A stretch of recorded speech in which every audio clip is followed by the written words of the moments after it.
Selamat datang di channel Simar Imam. Seperti biasa, jangan lupa pasang headset kalian. Siapkan kopi dan camilan. Lupakan pahitnya kehidupan. Mari kita dengarkan sambil rebahan.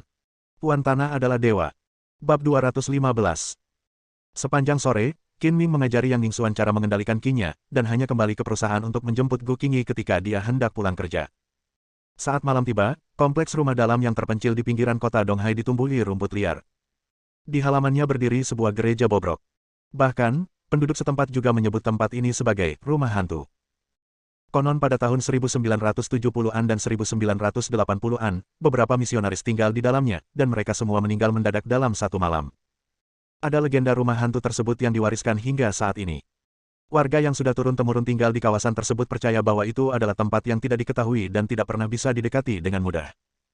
Namun, malam ini, rumah hantu tersebut memecah kedamaian masa lalu, dengan bayangan berkelebat dari waktu ke waktu. Namun, tidak ada seorang pun yang memasuki gereja berbicara. Mereka semua duduk atau berdiri di kursi masing-masing dan bertingkah aneh. Itu dia. Sekitar pukul 9 malam, dua pria lagi masuk ke rumah hantu itu seolah-olah sedang berjalan-jalan di taman mereka sendiri. Salah satunya bertubuh kekar, sekuat betis, berkulit perunggu, dan berwajah pemberontak. Satunya lagi mengenakan pakaian putih, alis lancip, mata berbintang, berpenampilan tampan, dan berekspresi dingin. Apakah ada orang yang bisa bernapas? Seseorang datang dan menyalakan api. Melangkah ke dalam gereja bobrok, pria kuat itu berteriak. Saat ini, ada lebih dari 30 orang di gereja di Nuoda, dan kebanyakan dari mereka memfokuskan pandangan mereka pada pria yang berteriak. Siapa kamu? Ini bukan tempat yang seharusnya kamu datangi. Jika kamu tidak ingin mati, keluar dari sini. Suara dingin terdengar, dan pembicaranya adalah seorang pria berjubah hitam dengan mata dingin. Kami berkulit hitam dan putih, hantu yang berspesialisasi dalam merayu orang jahat. Jika kamu ingin bertahan hidup, bersikaplah sopan kepada tuan kulit hitammu. Kamu berada di jalan yang mana? Jika kamu tidak memberitahuku dengan jelas, disinilah kamu akan dimakamkan malam ini. Kata pria berjubah hitam dengan nada muram, yang terdengar agak menyeramkan di lingkungan yang suram seperti itu. Tuan Hei, saya berspesialisasi dalam mengambil nyawa anak nakal. Tidak ada anak nakal yang berani menantang Tuan Hei. Apakah Anda lelah hidup? Kata orang kuat itu tanpa ada tanda-tanda kelemahan. Nada yang keras sekali. Jika aku mati, aku hanya bisa menyalahkanmu atas umurmu yang pendek. Ingat, namaku Disa. Pria berjubah hitam itu merasa bahwa pihak lain jelas-jelas jahat. Sosoknya bersinar dan dengan cepat menjadi hantu, dan dia tiba dalam sekejap mata. Itu mengenai leher orang kuat itu seperti cakar hantu, dan itu adalah gerakan yang fatal, tajam dan ganas. Jika kamu ingin mengambil tindakan, itulah yang aku inginkan. Orang kuat itu melambaikan tangan kirinya untuk memblokir, dan cakar Disa meraih lengannya. Pada saat terjadi tabrakan, Ersha tiba-tiba merasakan kulit lawannya keras, dan ia menahan cakar tajam tersebut. Kalian pasti tahu kalau salah satu cakarnya sangat sakti, cukup untuk menghancurkan batu menjadi berkeping-keping. Hal ini juga menunjukkan bahwa lawannya kuat dan siap. Saya telah mengembangkan tubuh dari kulit tembaga dan tulang besi. Saya kebal terhadap senjata dan peluru. Anda belum melihatnya. Saat berikutnya, tangan kanan orang kuat itu meninju dengan cepat, mengenai perut bagian bawah Disa. Disa dengan cepat dan fleksibel berbalik ke samping dan meraih lengan pria kuat itu ke arah lengannya.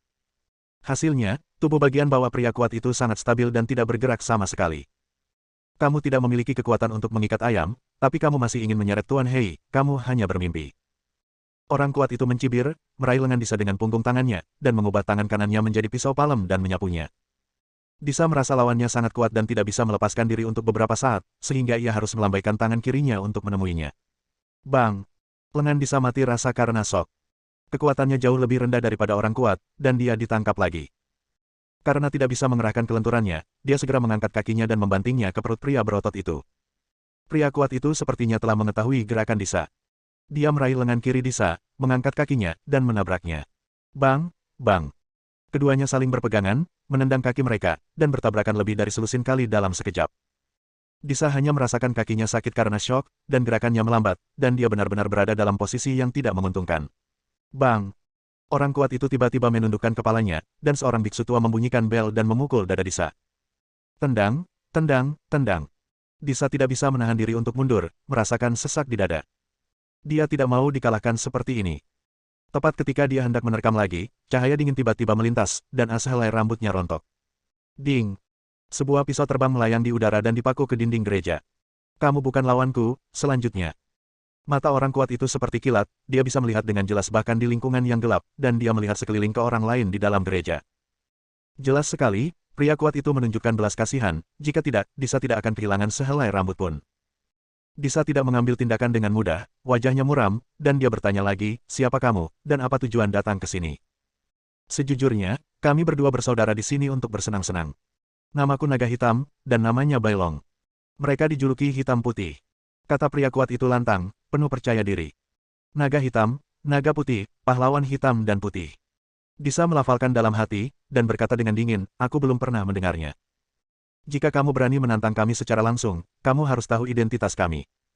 Kami semua adalah 10 pembunuh, dan kalian berdua tidak punya apa-apa. Kemungkinan untuk tetap hidup. Namamu Disa, kan?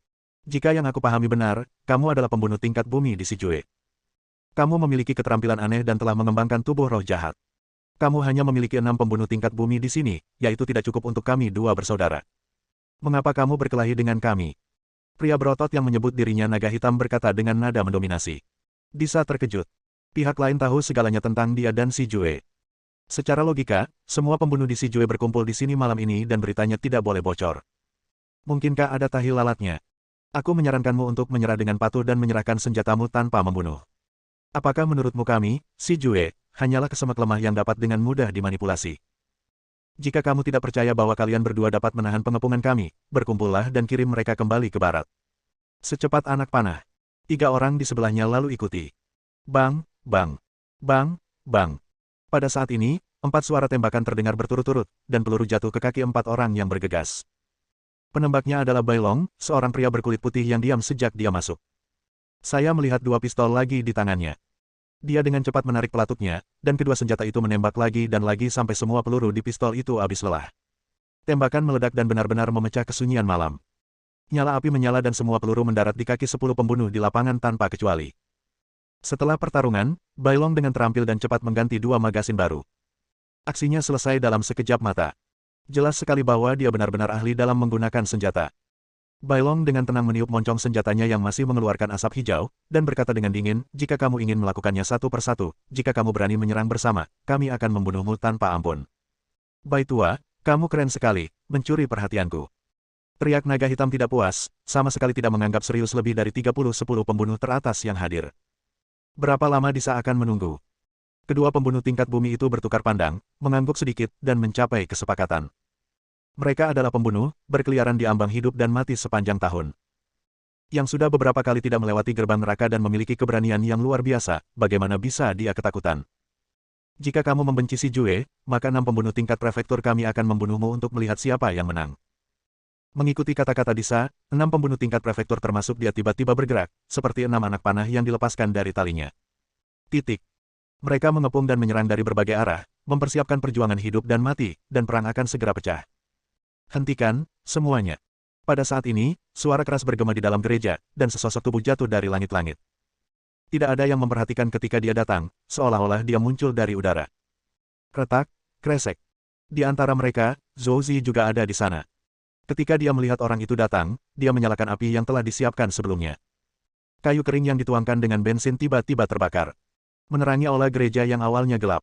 Temui pemimpinnya, temui pemimpinnya. Setelah menyalakan api unggun, Zhou Zi segera berlutut dengan satu kaki. 10 pembunuh lainnya juga berlutut, terlepas dari mengepung naga hitam dan naga putih.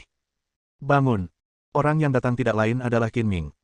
Ini pertama kalinya sebagian besar dari Anda dan saya bertemu satu sama lain, jadi tidak perlu ada upacara akbar seperti itu. Qin Ming terus memikirkan bagaimana mengatur 10 pembunuh Jue, dan akhirnya mendapatkan ide untuk mendapatkan yang terbaik dari kedua dunia. Sabtu lalu, dia meminta Zhou Zi untuk menyampaikan perintah untuk mengadakan pertemuan semua pembunuh 10 Jue malam ini, meski hanya 3 hari di dunia. Ada cukup waktu untuk tiba. Bos, aku sangat merindukanmu. Saat semua orang berdiri, Hei Long dengan cepat melangkah maju dan memeluk Qin Ming. Hei tua, anak laki-lakimu hidup bahagia di luar negeri, dan gadis-gadis telah berubah satu demi satu. Bagaimana kamu masih bisa merindukanku? Qin Ming tertawa keras dan memukul punggung Hei Long beberapa kali, yang menunjukkan cinta persaudaraan yang dalam. Bos, Anda telah berbuat salah kepada saya.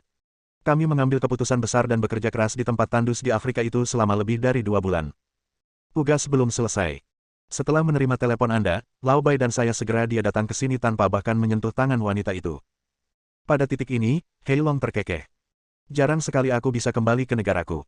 Bagaimana kamu akan menghiburku malam ini? Persyaratanku tidak tinggi. Aku hanya butuh 2 wanita untuk menemaniku. Ini mudah untuk ditangani. Qin Ming setuju dengan gembira, belum lagi 2, bahkan 10 akan diatur untukmu. Kakak masih mengerti aku. Mau bibi berumur 70 tahun atau bibi berumur 60 tahun? Pilih salah satu dari 2 kelompok umur ini kan? Sial. Hei Long mengangkat jari tengahnya, wanita kuno, sebaiknya kamu menyimpannya sendiri, saudara-saudaraku tidak bisa menikmatinya. Bos, aku sudah lama tidak bertemu denganmu. Bagaimana kabarmu? Bai Long juga melangkah maju, senyuman muncul di wajah dinginnya. Saya makan dengan baik dan tidur nyenyak, jadi sulit untuk berpikir tentang sakit. Qin Ming berkata sambil tersenyum, kami akan mengenang masa lalu nanti. Izinkan saya memperkenalkannya kepada Anda terlebih dahulu. Qin Ming melihat sekeliling ke arah kerumunan dan berkata, orang ini, yang dijuluki naga hitam, dan orang ini, yang dijuluki naga putih, adalah saudara baik saya yang dekat satu sama lain dalam hidup dan mati. Mereka berasal dari organisasi tentara bayaran internasional terkemuka, Tentara Bayaran Naga Gila. Jika Xiao Bai dan aku telah menyinggung perasaanmu barusan, mohon maafkan aku. Naga hitam berkata secara terbuka dan jujur, sambil mengepalkan tinjunya dan membungkuk, ini semua pengaturan saudara Qin, untuk menguji keterampilan semua orang. Para pembunuh si Jue yang hadir tiba-tiba menyadari bahwa Hei Long dan Bai Long memprovokasi mereka hanya untuk menguji kemampuan mereka. Bab 216. Qin Ming melangkah ke platform tinggi di depan gereja, melihat sekeliling ke setiap pembunuh yang hadir, dan berkata dengan keras, saya telah memanggil semua orang ke sini untuk 2 tujuan. Yang pertama adalah untuk bertemu semua orang dan mengenal satu sama lain. Yang lain adalah mendiskusikan masa depan bersama. Arah perkembangan. Silakan perkenalkan diri Anda dan biarkan saya mengenal satu sama lain, mulai dari kiri ke kanan. Saya adalah pembunuh tingkat kuning, dengan nama Sandi Huang San. Pria yang berdiri di sisi paling kiri gereja berkata dengan sederhana sambil menangkupkan tinjunya. Saya seorang pembunuh tingkat kuning, dengan nama Sandi Huang Liu. Saya seorang pembunuh tingkat bumi, dengan nama Sandi Dijiu. Saya adalah pembunuh tingkat Suan, dengan nama Sandi Suan Wu. Petik 2. Perkenalan diri para pembunuh ini sangat sederhana dan tidak memakan banyak waktu. Lebih dari 30 orang diperkenalkan. Mari kita beralih ke topik kedua. Qin Ming langsung ke topik tanpa terlalu banyak omong kosong, menurut pendapat saya, menjadi seorang pembunuh bukanlah karir jangka panjang. Karena saya telah menjadi pemimpin baru 10 Jue, saya memiliki tanggung jawab untuk memimpin Anda dari kegelapan menuju kegelapan terang. Saya sama sekali tidak berbeda dengan pemimpin Anda sebelumnya dan tidak akan menjadi diktator. Saya akan memberi Anda 3 pilihan di bawah ini, jika ada yang bosan menjadi pembunuh, Anda dapat berhenti dengan bebas. Atau Anda dapat terus menjadi pembunuh. Pilihan ketiga adalah bergabung dengan prajurit hamba naga, keluar dari Tiongkok dan pergi ke dunia luar. Berbicara tentang ini, Qin Ming menambahkan, saya lupa memperkenalkan Anda. Saya memiliki identitas lain, pemimpin tentara bayaran naga gila. Keyakinan pertama dari tentara bayaran naga gila adalah, semua yang bergabung adalah saudara. Lebih baik bertarung sendirian daripada bekerja sama. Bersatu dan bekerja sama. Jika kamu ingin bergabung dengan tentara bayaran naga gila, kamu dapat memilih tim naga hitam atau naga putih dan menjadi salah satu dari mereka. Alasan mengapa Qin Ming memanggil naga hitam dan naga putih dan meminta mereka untuk dengan sengaja memprovokasi dia adalah untuk menunjukkan kekuatannya dan meyakinkan 10 pembunuh Jue yang hadir untuk bergabung dengannya. Keputusan hari ini mungkin mempengaruhi hidup Anda. Saya harap Anda mempertimbangkannya dengan hati-hati. Baiklah, hanya itu yang ingin saya katakan. Jika ada di antara Anda yang memiliki pendapat, Anda dapat berbicara dengan bebas. Ada yang ingin kukatakan. Hei Long menyeringai dan berkata di atas panggung, semua orang baru saja melihat kekuatan Lao Bai dan aku.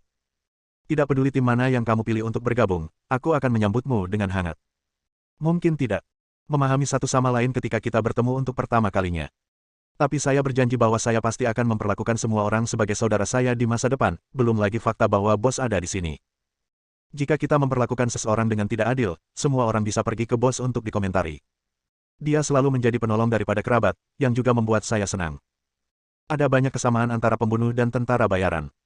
Misalnya, mereka berdua dibayar untuk melakukan sesuatu demi orang lain, dan keduanya harus menundukkan kepala sepanjang tahun dan menjalani kehidupan menjilat darah.